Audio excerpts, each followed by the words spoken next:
Hi, I'm Sam Brown. Welcome back to Gospel Doctrine Extras. Today we'll be doing the first of two episodes devoted to 1 Nephi chapter 1. In this episode, we'll be thinking about three key themes. First is Lehi's background, and the background of the broader book of 1 Nephi. The second is the notion of exile, and the third is the end of exile in Jesus. This is an absolutely fascinating chapter that rewards careful reading. By way of background, I think it's important to remember we have a sense of Israel as being this huge, towering cultural figure. But the reality is that it's a tiny country that was caught between two empires, Babylon and Egypt.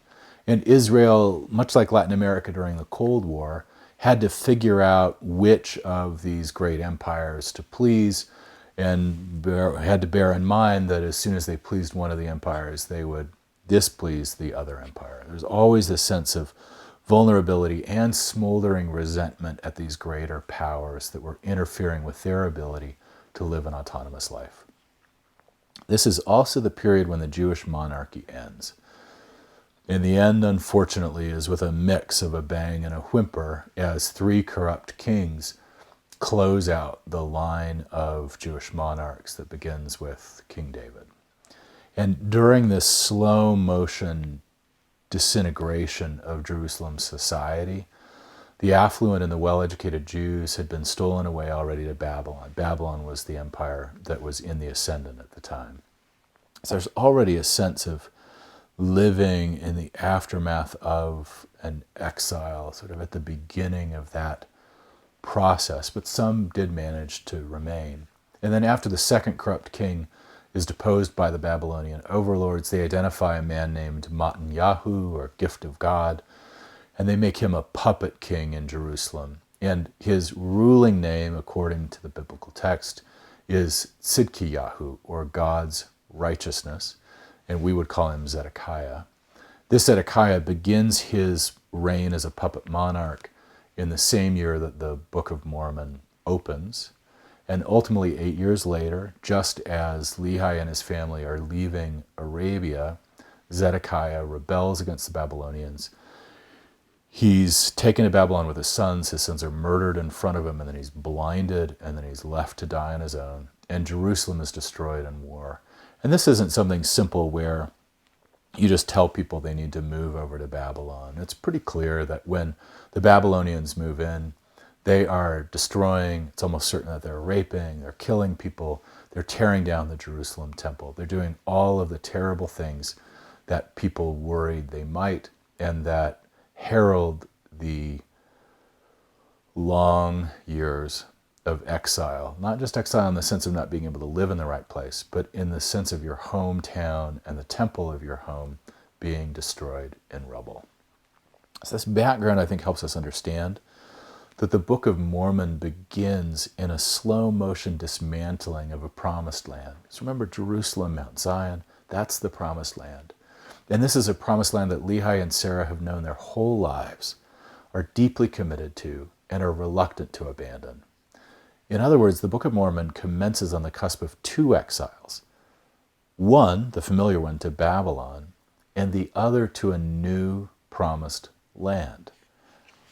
The main body of those who survive move off to Babylon, but a core small group, led by Lehi and Sarah, move to a new promised land. And that moves us then to the theme of exile. Now, exile is obviously a theme in 1 Nephi, but it's important to remember that, again, as I've just said, Sarah and Lehi and their families are heading into their own form of exile. And it's an exile that risks nested exiles to follow. And one of the reasons that we know that exile is an important theme here is the incredible resonances that are present. Think about Moses and the exile of Moses and his people to Sinai before the recovery, before their entry into the promised land. Just like Moses, Lehi sees God as if in a burning bush, and then he lives in a tent in Arabia that's like the tabernacle. He has with him brass plates that are like the tablets of covenant that were to be held in the ark of the tabernacle. Like Noah and Noah's very complex exodus associated with the flood, Lehi gathers his family and supplies that will be necessary to survive, this time as they go off into a desert as opposed to going into a new sea caused by the flooding rains. And they enter a boat, this ark, that will carry them on a long voyage. Just like Noah and his family, so did Sarah, Lehi, and their family enter a boat as their entry into exile. And then, on a more personal note, Alma the Younger, a prophet later in the Book of Mormon, uses an identical formula, this is in Alma 36:22, to describe his vision of God on his throne. And it's during Alma's exile and recovery from exile that Alma uses the language that Lehi used to describe his initial vision.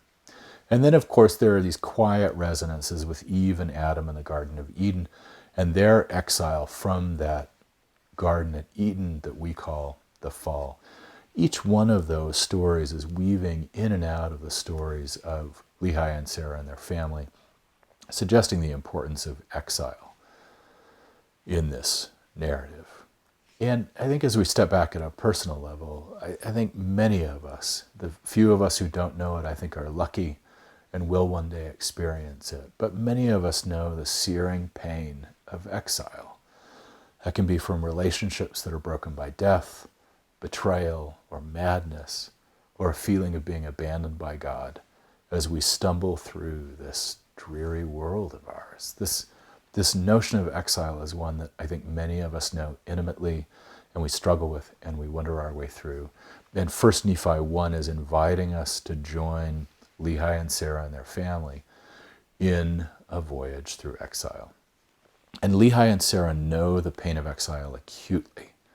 And nevertheless, the text of 1 Nephi 1:15 says that Lehi's, quote, soul did rejoice, and his whole heart was filled because of the things which he had seen, close quote. So why is Lehi rejoicing in the midst of this obvious mayhem? The answer to that question sits at the center of the Book of Mormon, and it's the third theme from 1 Nephi 1. To make sense, though, of the end of exile, I think we need to move back to Matthew chapter 19, verses 27 to 29. This comes after the hard and confusing message about the impossibility of the rich and powerful entering heaven. And there, quote, Peter replied to Jesus, look, we've abandoned everything and become your disciples. So what will happen to us?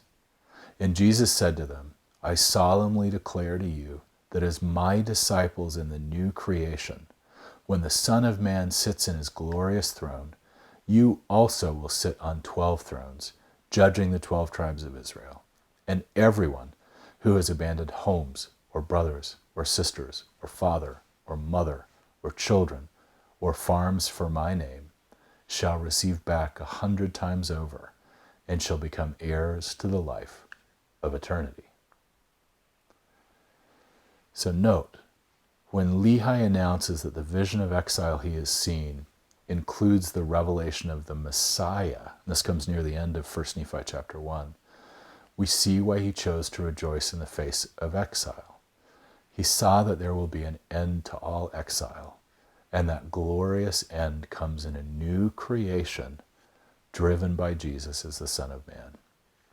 And that notion of new creation is something I want to focus on for a second. The Greek word there in Matthew is palingenesia. And a funny word, you don't have to know Greek to understand it, but it's genesia and palin. Palin means again, like palindrome, and genesia is Genesis. So more or less, literally, palingenesia means Genesis all over again.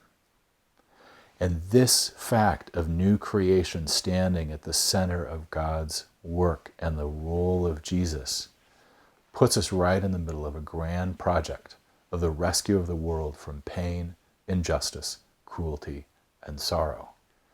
So Lehi's call on the verge of exile is our call to see clearly, to love well, and to build a promised land.